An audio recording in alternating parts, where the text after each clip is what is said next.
It's the After the Show podcast, precious. We don't care. We're about to swear on the air. It's the After the Show, so tune in if you dare. KVJ, get risque every single day. It's uncensored. We can say what we want to say. All right, hello and welcome to the KVJ podcast. Hello and happy little Thursday here. We're excited. We got the weekend going on. You got a lot of cool events happening today.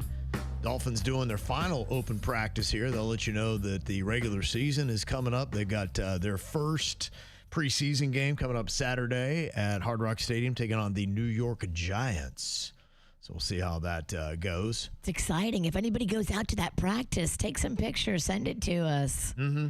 Kind of curious. I think they're a little bit more serious now that they got a new coach. I think the new guy doesn't play. Kind of like Mike McDaniel's like all loose and like, hey, man, let's just have a good time. Whatever you guys want to do. Let the KVJ Show come out here and watch. Yeah. And they're going to tighten it up a little bit. Yeah, I think it might be a little bit more tight. Yeah. Yeah, I think this new guy, he's a no-nonsense kind of dude. Okay. Yeah. So, Dolphins going to be really terrible this year, by the way. Oh. Really terrible. Yeah, they have pretty much the worst. That would be so funny if that's how the commentators opened up the season. That's the first thing you hear.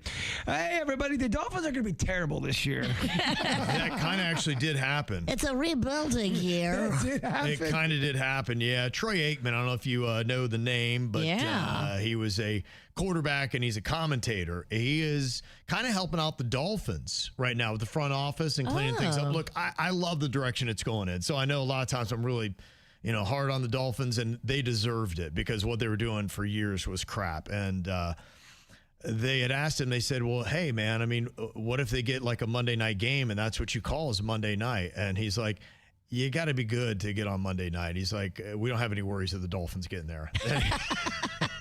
He said, because what they do is they flex games to move them to Monday night after the matchups get a little bit better for that week. Yeah. And he's like, that ain't going to happen. He's like, I don't have a concern calling a Dolphins game this year.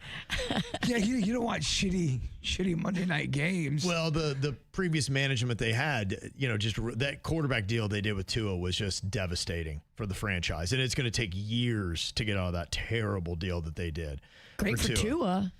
Amazing for Tua. And you can tell he's just dancing. He's happy. I think he's already hurt. And he's like, I don't give a shit. Oh, my gosh. When we were there watching the game, the practice, all his family was there. Yeah. And they rolled deep. They do. His crew was like, no lie, 22 people deep. Yeah.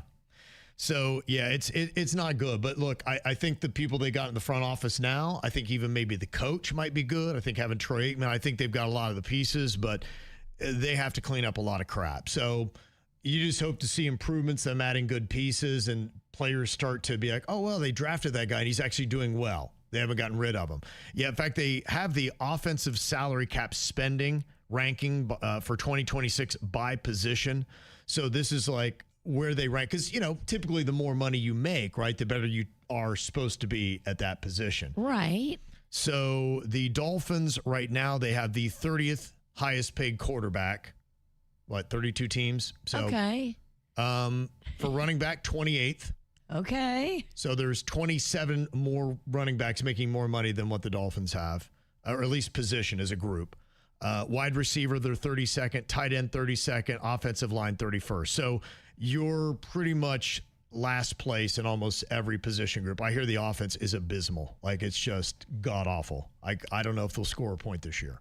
Well, what if there's like some shining star in there that we don't know about, and he's underpaid, but he's going to get out there and overwork? You'll see him, and you hopefully see some flashes, but he'll get to the wide open, and he'll get his ass destroyed because he's got nobody blocking for him, or whatever the position or whatever you might be doing. So you just hope to see that, be like, okay, if these people don't die on the field, then maybe next year or the year after, we can start to see some flashes and glimpses. And it's just a question, how quickly can they turn the Dolphins around? I mean, if the year is shot, no matter what, publicity stunt, bring back Marino. I've been saying it for years. Dan or Chris? Dan Marino, not Chris Marino, our old boss from station number 1. Bring back Dan Marino just for a game.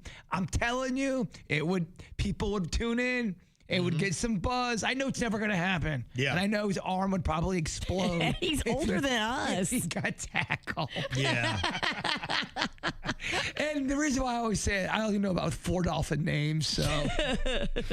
Somebody texted in. They said if you saw Pat McAfee's show on ESPN yesterday, he had the quarterback from Vero Beach announce that he's committed to Notre Dame. Dude's a beast. He's like 6'3", 220, 230.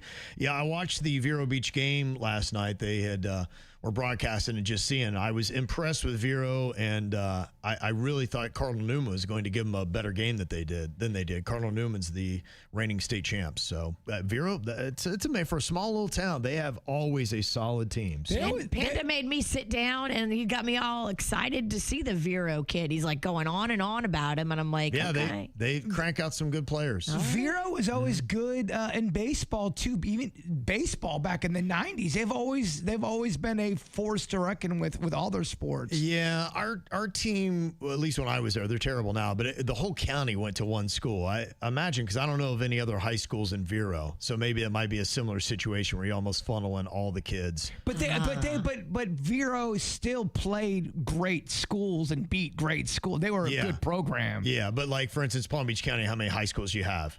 You know, Indian River, I'm not sure how many high schools you have. So maybe all the kids are going there. I can get the answer back to you by Monday. Okay.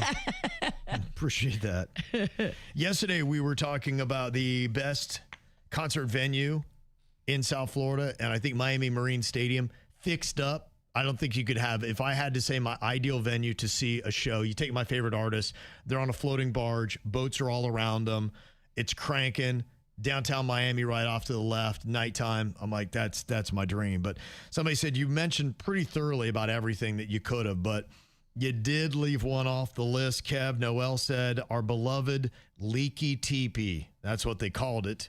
And when I got to town back in 1999, it was changing over. I think the old Palm Beach, was it the Beach Dogs? I think used to play there. They used to have a professional volleyball team, and I think they had a minor league basketball team that played at the Palm Beach Arena, which is now where the Jehovah Witnesses go and hang out. Jehovah's Witness are right there on Palm Beach Lake. Yes. That whole area did a bunch of different shit that they were trying to make something work in that area. Growing up as a kid, where that Jehovah Witness place is at now, that's where they would do wrestling events. Hulk Hogan would come into town, and people shit themselves. Like, Hulk Hogan's coming to town? Because that was a big deal. Yeah, it is. Then you had the spring training right there. I mean, that was a hot little spot back in the day, man. Yeah, you used to have the Braves with the Expos there too. Braves and Expos, and you would have the likes of Hank Aaron coming down, and the crazy thing different time. You had such amazing access to Hall of Fame players back in the day. Yeah. Yeah, my wife, we drove by and we saw Hank Aaron Boulevard over there. I said, how confusing is that for anybody now? Because where the stadium was, it's a Home Depot at Palm Beach Lakes and Congress in West Palm Beach. And there's nothing around there that says baseball. And just out of nowhere, it says Hank Aaron Boulevard. You're like, that's so random. Like if I were driving around, I'd be going, why is this Hank Aaron? If you didn't know that it used to be, that's where he played his spring training and it made sense once. It makes no sense now. If you're not in the car with History Kev, how would you know? You would know. You'd be like, that's odd. I don't care what anybody says. He's the real home run champ. History Kev? Thank you. I think Hank Aaron's the real home run champ. Yes, I do. Okay. But people, I don't even know who is Barry Bonds is, but there's the steroid stuff. And people always yell at me and say steroids don't make a difference with hitting a baseball. And then there's a debate, a fight, and it usually ends not well. Well, I know the difference when Kevin hit you with a loaf of bread when he was on steroids. It looked a little different than he would say hit you today. If it didn't work, then why the fuck you doing it? Trust me. It works. I've seen the smallest guy who couldn't hit fucking water out of a boat start taking steroids, and all of a sudden he's hitting 500-foot home runs. Tell him, Bird. I will, but I'll get emails from juicers. You fucking suck, bro. You don't know what the fuck you're talking about, you pussy. I'm like, all right.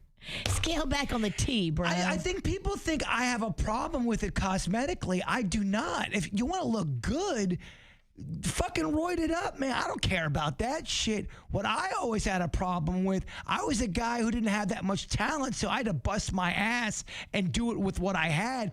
When you're going against people putting something in their body illegal that makes it For the game. Well, it just makes you super. It gives you an advantage, and there's no one on the planet that's gonna ever make me think it doesn't. Even if Jose Canseco came in here and he'd say it fucking works because he wrote that book Juiced. All right. The vein in your neck is poking out. Well, but which would be ironically a great place to hit you with a testosterone needle. That's one of those hot topics people always come for my ass for. Like, Bird, you still have to hit the ball. Bird, don't read the comments. You're right. What the fuck am I doing? I want to get involved, but then I get involved. I get too involved. Yeah, so when Noel sent that, there was wrestling one night. It was Hulk Hogan, Macho Man Randy Savage, Jake the Snake Roberts, and The Undertaker. Wow. That is a all-star lineup right there. Legion of Doom and Bret the Hitman Hart also there. And tickets. Oh, that's my husband's favorite. Yeah. The most expensive ticket was $15. Yeah, I mean, that's what it was like. It was probably a house show where it wasn't televised. Hulk Hogan and Rowdy Roddy Piper versus WWF champion Ric Flair and The Undertaker. We long for the days. Yeah. That match would do well now. She said, Tom Petty, February 8th, 1983. I was there. That was a big year for Tom Petty and the Heartbreakers. They had a lot of hits in 1983. Plus, we used to go ice skating, go to the circus, go to Monday Night Wrestling. She's got Van Halen played there July 6th, 1979. Wow. And that was a young, aggressive Van Halen. Like, they were just coming into it. Like, that, to me, there are so many bands I would love to go see, but I'm very big on seeing them in their heyday when they just were full of just adrenaline, natural testosterone, all that kind of stuff. And they're just like, wow, they're figuring it out. That would have been a great year. That's right after their first album. Eddie Van Halen had done Eruption on that album. Have you ever seen that guitar solo? Unbelievable, Virginia. Okay. It's fantastic. That would have been a great show to go to. How about that?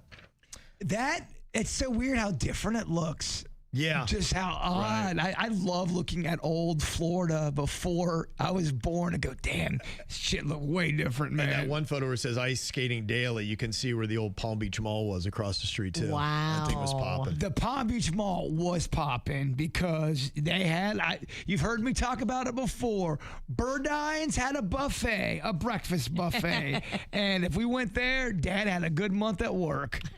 Burdine. It was fancy shit, Virginia. It was so fancy, man. I look back now, it probably wasn't fancy at all. Yeah, but I mean, I thought Shoney's was fancy. Yeah, when we went to the Shoney's breakfast buffet, I was like, holy shit. Sizzler was fancy because, I mean, shrimp and steak, and I can get the buffet. You're right. That was fancy, too. As a 13-year-old kid getting shrimp, steak, and I got to go to the buffet. The fucking heaven in a nutshell. Jello in a glass dish cut into cubes. Hated it. Oh, I loved it. I hated it. Loved the cubes. Did you have Jello. the little swath of the whipped cream on top? Yeah. The Jello mousse section never jammed with it. Oh, I got down. That's the old people dessert. And the pudding. You know they had the chocolate pudding? Well, you celebrating your 90th birthday? My name's Virginia. What do you want? That's the only I've always been 90. They always had that dessert area. You'd have the cookies and the brownies and then the fucking bullshit Jello shit. I was a bit of a pudding junkie for a while. Oh, man, I got to tell you, underrated snack, man, that pudding. I don't hate pudding. Yeah, I do not hate pudding. Give me some butterscotch pudding. Butterscotch I do like. I like butter, but I like it homemade. Homemade. Right. I bet you would. Nah, you probably couldn't make it. It sounds hard. I don't even know how to make pudding. It sounds hard. You probably couldn't do it. You got to buy the box, don't you? Where do I find homemade butterscotch? It'd be probably really hard to do and bring it in for tomorrow's show. Yeah, you probably couldn't do it. I couldn't. Nah, I don't think you could. Yeah, I remember back in the day, I think my grandma used to make it. I think you had to boil it and all this kind of stuff and then let it sit. And can I ask a dumb question? Do you use butter and scotch? No, I think. How do you make it? Butterscotch, yeah. My mom used to make it a lot. What is it? She made that and she made rice pudding, and they're different, and I liked them both. But the butterscotch was a bit of a process. I remember being in the kitchen for a while. It's thick. It's got a lot of flavor to it. kind of looks like phlegm. Do you have to buy like the pudding ingredients from the box in the store, or can you make butterscotch pudding at home using natural, real ingredients? You can. It's like brown sugar, butter, and cream. Oh. With a little bit of vanilla and salt. I can do that. Okay. Ooh. Yeah, I mean, if you want to do it, yeah, you could do it. You don't have to buy the stuff out of the box. They say it's cooked to the soft crack stage, wherever that means, 270 to 290 rather than the hard crack stage. So if that makes sense to you, then go make it. I know Kevin didn't say it out loud, but I think he kind of just said tomorrow's Butterscotch Friday. Butterscotch. Yeah, it looks like regular ingredients, everything I pretty much just mentioned. It's not bad. You can just easily Google some instructions on how to make it. I think that's one of that's one of those ones you can put alcohol in there and get a little sassy with it. Some rum, some spiced rum in a butterscotch pudding. Now you've made pudding shots, which I will tell you because I had them at Mardi Gras. Pudding shots are better than Jell-O shots. See, fight me. No, you know, it's so weird. People always brag about Jell-O shots. And look, when I have a drink of alcohol, I can feel it pretty quick. For whatever reason, Jell-O shots don't do shit to me. I can eat like 30 of them. I'm like, they're going to kick in eventually? I wonder why that is. I don't know, but pudding shots certainly kicked me a little bit during Mardi Gras. Pudding shots just seem like they were fart so in a good. cup. Dude, they were so good. Pudding. They were king cake flavored pudding shots, and they were delicious. They were selling them at my girlfriend's bar, the Three-Legged Dog in the French Quarter, and they sold out of these pudding shots. I think they would taste great. That's not the issue, but they're chilled. But to want to, like, if you wanted to get, you know, a good little buzz going, how many of those pudding shots would you have to drink, and wouldn't that fuck with your stomach? I ate about 12 of them. That should have messed with your And then I ate a bucket of crawfish. Oh, and then I drank a gallon of beer. Oh, your poor gut. You're making me fucking nauseous. Who wants to follow me in the bathroom? I gotta tell you, that panda, he's a lucky guy. Whoa, that's a lot. Your girl went for it. Were you trying to make your bowels just explode? I have a stomach of an ox. It has to be like, what now? Really? It's got to be, seriously? Are you kidding me right now? Oh my God. Because you're just pouring more and more shit in there. Like, really? All you needed was just some prune juice. Oh my gosh. Wow. Well, going back on the nostalgia tip, Jennifer had said here, I'm just kind of curious, where are they now? Like downtown Julie Brown, remember her from MTV? Yes, absolutely. I just listened to a podcast last weekend. Bob Pittman, the guy who started MTV, and he runs iHeart Media that we used to work for. Really cool guy, smart dude. He was talking to a lot of the people that were there and what they were like and how they got going, and it was all that kind of stuff. And then, you know, he talked about the reason why they got away from music videos. He said because every 3 to 4 minutes they were making a new decision as to whether they wanted to keep watching the channel or not. And it's tough when you're dealing with micro decisions and how many 4-minute slots fill up 30 minutes.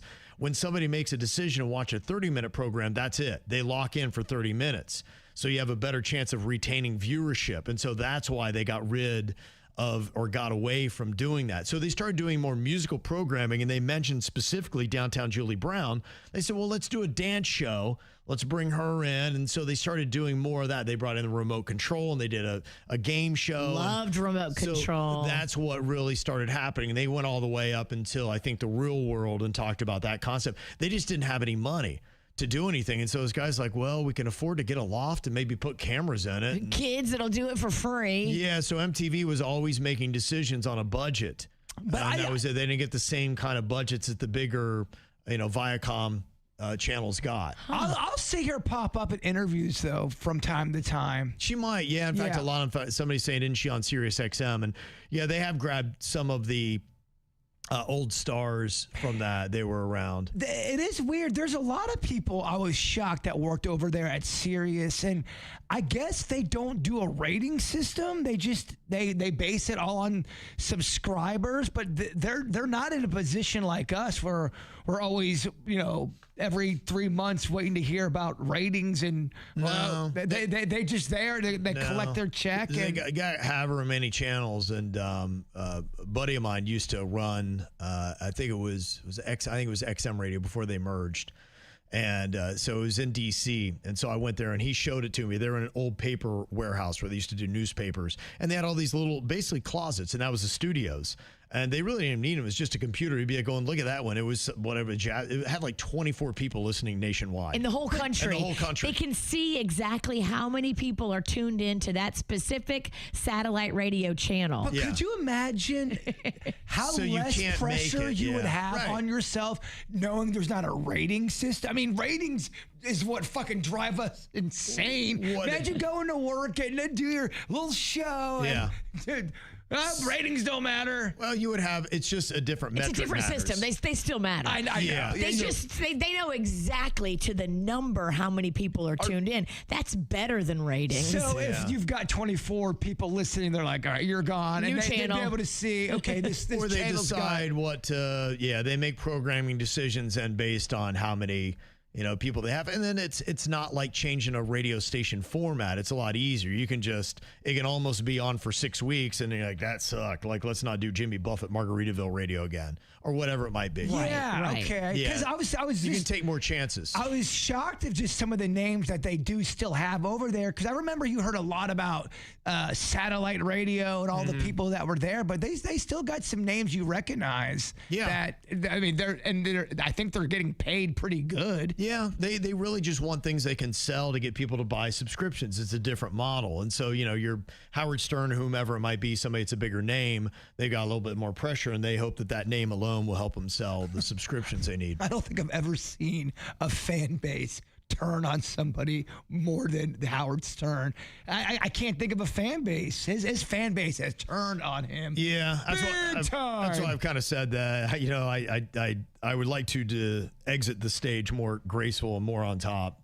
For me with KVJ, I wouldn't want to be to the point, because I've seen some of the posts on Howard and how people talk about it. I just wouldn't want people to be like, yeah, remember when they were something 20 years ago, so hopefully we'll know that time. Well, he changed his whole personality. That's the difference. You and his whole show. You wouldn't radically change like that. We wouldn't let you. We'd fucking tackle you and say, "What are you doing?" Yeah. But you do grow up, and the sensibilities do change when you're 70 and you're having high-pitched Eric take a shit in a box. No, I think you can grow up, and I think you can change. But the way he changed, they said he changed for the worse. He changed who he was. The Hampton Howie is what they call him, and he can't be bothered by anybody. I mean, the fans is what got him.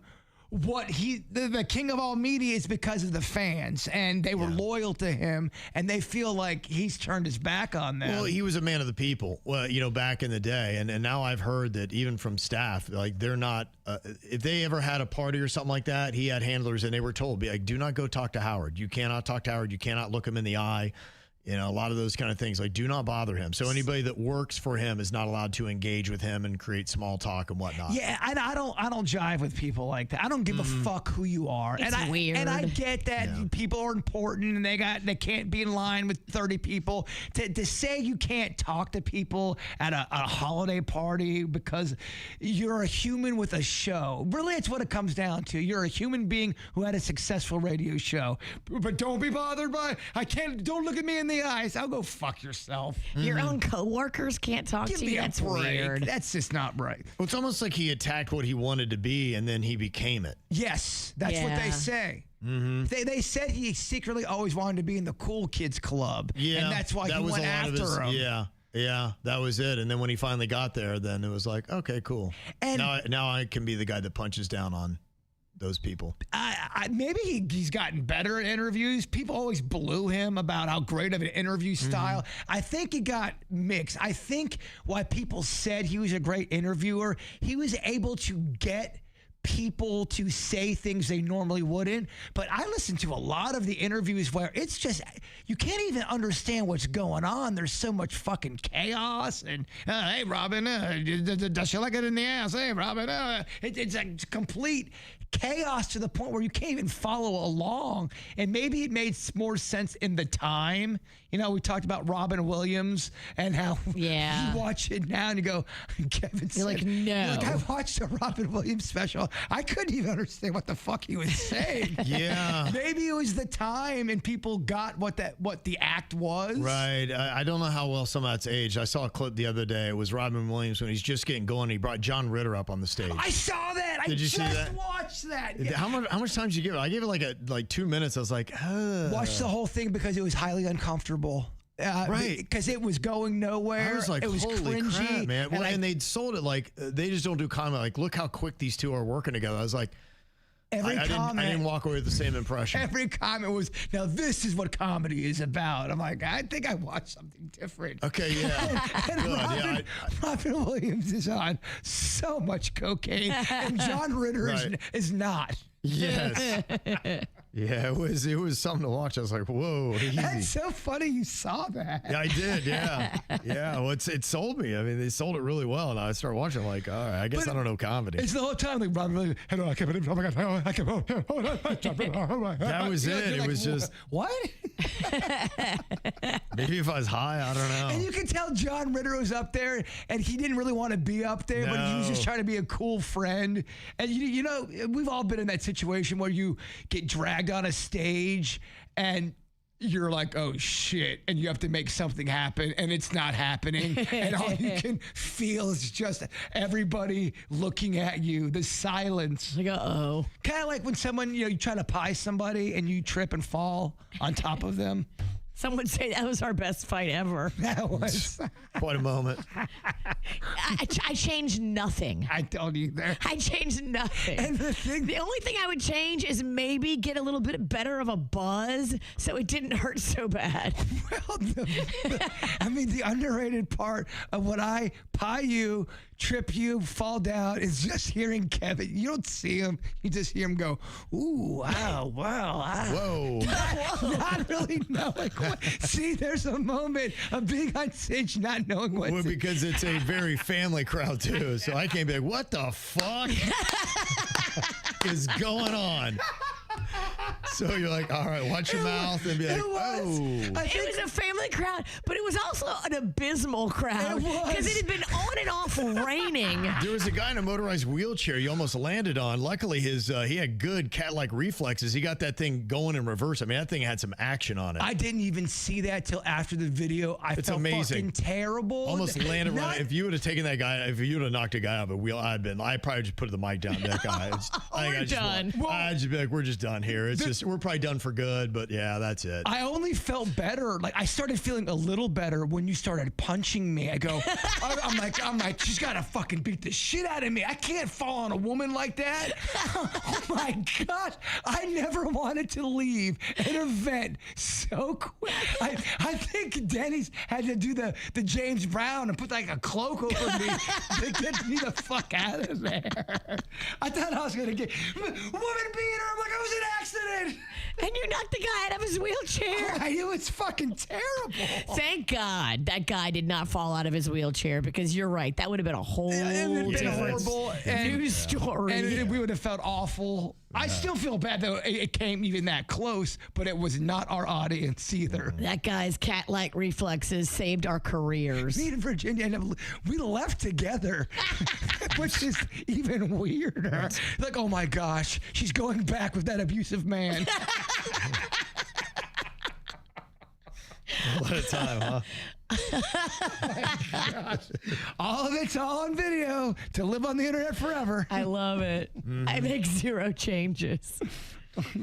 Yeah, Bert and I have been talking comedy a little bit earlier, and there's a dude that he had a moment. I never really got into Dane Cook, but somewhere like in the 2000s. He had a moment. Yeah, he did. He's an innovator, and people don't give him a lot of credit because he's kind of the first guy who really took social media and used it as a platform to help his career explode. And other comedians were getting bitter why this Dane Cook was getting all this shine and getting so popular. Mm-hmm. But Dane Cook figured out on MySpace how to get all of his fans, and that really, it blew up his audience, and they kind of credit him as the godfather of changing the social media game when it comes to comedy for all the shit that he gets. Yeah. There's comedians now starting to defend him. Okay. Yeah, I don't really see him doing many projects now, if any.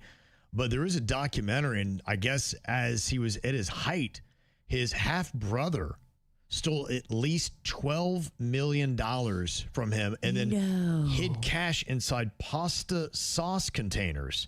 What? Yeah, and they've got this documentary now. It's going to premiere at the end of September on the 29th. It's called Funny Money, The Dane Cook Story. Dane, it's your brother. The FBI is involved with something? Dane, what happened? What have you done? A person that spent so much time pretending to be something he wasn't. From the moment he left that bank, my brother disappeared. There were bricks of hundreds and all the spaghetti sauce. And the pasta sauce, of course. Where else would you put the money? Where is he? What has he done? How does this end? Wow.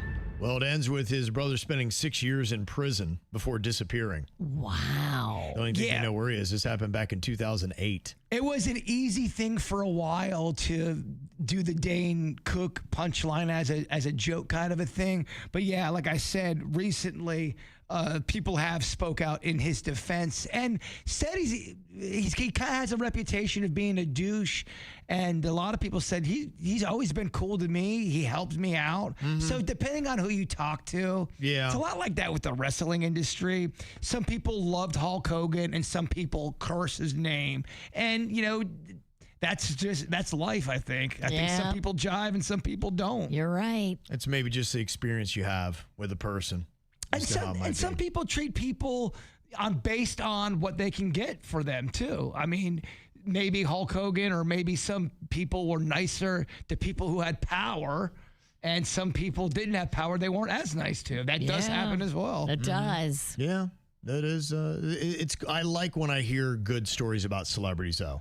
Just being genuinely nice people that are pretty cool. And I'm like, that's good. And then that way I feel better about them having wealth and all that kind of stuff. It's when somebody's a complete prick and then they're all rich and just being a nasty person. That's what happened to Tom Segura. He was, major comedian. He's still a major comedian, but his fans have turned on him. He's going through a divorce with his wife, who's a comedian. They do Your Mom's House, which is a major podcast, makes a ton of money. Yeah. But he got all fit. He was a chubby comedian, an everyday kind of regular guy, and got massively successful and really started talking down to his audience and starting to calling them whores and complaining about being in first class. Yeah. And you really see a man who was lovable lose his way through success. It's kind of like a Twilight Zone episode. And he's boys with Bert Kreischer. And they do that podcast, Two Bears, One Cave. And people fucking turned on Bert Kreischer as well. Oh, really? Yeah, okay. they're part of, like we were talking about, the Rogan sphere, they call it. Yeah. A lot of Rogan's boys people are going after. There's drama in the comedy world, Virginia. Dramedy. Yeah. It is dramedy. It's so funny. It's comedy, but they're all talking about their feelings. Bunch of little bitches. It's a bunch of comedians acting like a bunch of bitches. Wow. That's funny. Yeah, my daughter in her job, she gets to see, different types of celebrities and whatnot. It's always kind of interesting to just hear what they're like in their natural, environment. Like, are they nice? Are they cool? Whatever. I was talking to my daughter because she got home and she's like, yeah, she had to go to Canada. They went up there and they had like a lake house where they went and there was somebody there. And so she was looking, she was out by the boats that were there and had Casamigos on the side of the boat. She's like, that's cool. She's like, why do they have the Casamigos on the boat? Like, the guy who, is one of the dudes that started it is here. This is his place. It's Randy Gerber's boat? Yeah. So she was like, yeah, so she was hanging out and got to talk to him because she kind of knew, Casamigos and all that. And, I love tequila. and she's sitting there and she's, like hanging out, talking to his wife. She's like, his wife is like so nice and really cool. And so she's like walking away, had a nice conversation with the wife. And her boss is like, do you know who that was? She's like, I don't know. Crawford. He's like, it's the wife, right? He's like, going, yeah, you ever heard of Cindy Crawford? She's like, no, I don't know who that is. Oh, that's crazy. And I was like, yeah. Yeah, I think if you're that level of celebrity, it's either you got to be super, super nice or you're a complete fucking prick. Yeah. It seems But if you're Cindy Crawford, it's got to be very rare that you come across a person who doesn't know who you are. Right, yeah. That's so wild. Well, that's what I like, too, because it's like she's just genuinely nice. Somebody can't do anything for her, and she's just, sweet and cool. And I'm like, it's nice to hear those kind of stories. You always, I've told you guys about how cutthroat Saturday Night Live is, and you always hear stories about people fucking over people and stealing sketches and all this stuff. They said Chris Farley was always the first guy. If you crushed it on stage and did a great sketch, he'd run right off and shake your hand and go, man, that was awesome, man. You just crushed it. You did it, man. That was great. And to have somebody you're kind of in competition with, but not really. I mean, you're on the same team, but they're all fighting for a spot. To be genuine like that and to pull for somebody that's got maybe your airtime shows you he was a lovable dude. I just think he had demons. I know. I really root for those celebrities. When I hear that they're that kind of person, they're genuine, they stay that way, I'm like, I really want to see them do well. And you're like, that's good. I want them to have all the wealth in the world, all the fame and everything, because they're a person that deserves it. They know how to handle it. Some people just can't. They become famous and they let it go to their head and they just become an asshole. Well, even with just any kind of power, it's weird. We talk about the HOA. If someone's all of a sudden they've never had any power in their life and they are now on the HOA board, they can control some shit and they're a little off. We call it mad with power, and you see it a lot. But what you see it in is low intellectual people. When you put a low intellectual person into a position of power, you're asking too much of them. They can't help themselves. Mad with power is very much a thing, especially if they've been the underling for years and years and had to take it from a boss that wasn't really nice. I think a sign of intelligence would be, I think it could happen to anybody. I think if you get a bunch of power, it can get to your head and your ego can do things. But I think somebody that's self-aware and says, all right, I'm going down the wrong path. I don't want to use my power this way. I want to use it for good. I think that can happen. I think everybody goes through a douchey time period in their life. Whether you're in yours right now. Whatever. I'm in my rebuilding era. Oh, don't say that. You make me sad. Oh, I'm just kidding. I know. Come on, butter chunks. I'm just kidding. Get back. I'm just kidding. That's why I like this story about Olivia Rodrigo. Honestly, I think she's very talented. I'm really pulling for her that she continues to have hits and does really well. This is an influencer, Jamie Causey, that said, and this is when Olivia just first got going and got a little bit of money, that she had seen on social media. She was trying to make it through college, and Olivia Rodrigo donated some money to help her. Olivia Rodrigo paid for my final semester of college. And I almost never told you that, not because I wasn't grateful, but because I didn't want something that meant so much to become a public spectacle. Because I'm closing this chapter, I didn't want to leave without saying thank you. Olivia first commented on my birthday video and wished me a happy birthday. That alone meant so much to me. Then I made a video explaining how I was a first-generation student struggling to pay my final semester's tuition. I wasn't asking people to pay for it. I wasn't asking for pity. I was just being honest. Olivia reached out to me privately. She told me she loved my videos and I was a source of positivity and light for her. And she wanted to help me graduate. And she did. Olivia, I don't know if you'll ever understand how much that means to me. You made me feel like I belong on this platform. You didn't owe me anything. You just chose to show kindness to a stranger. You've always been about giving back to others, and that's something I'll take with me forever. That's nice. Aww. And see, she did it without that she was ever going to get any kind of credit for it. Which is the way to be. I really like true generosity. I like Olivia Rodrigo a lot. I think she is talented. I think she's got some great music, and I think you're going to hear a lot of great stuff from her. I think she's going to be around for a minute. Yeah, well, honestly, I'm rooting for her. Me too. That's just it. That's a lot of what it takes. When your fans are really rooting for you because you're a good person, you're like, I just want to see you do great. Yep. So she's on that list of people I root for. All right, y'all. We'll appreciate you locking it in here today. We got one more day to get to the weekend. A little Friday. KVJ Show. We'll see you back here then. Goodbye.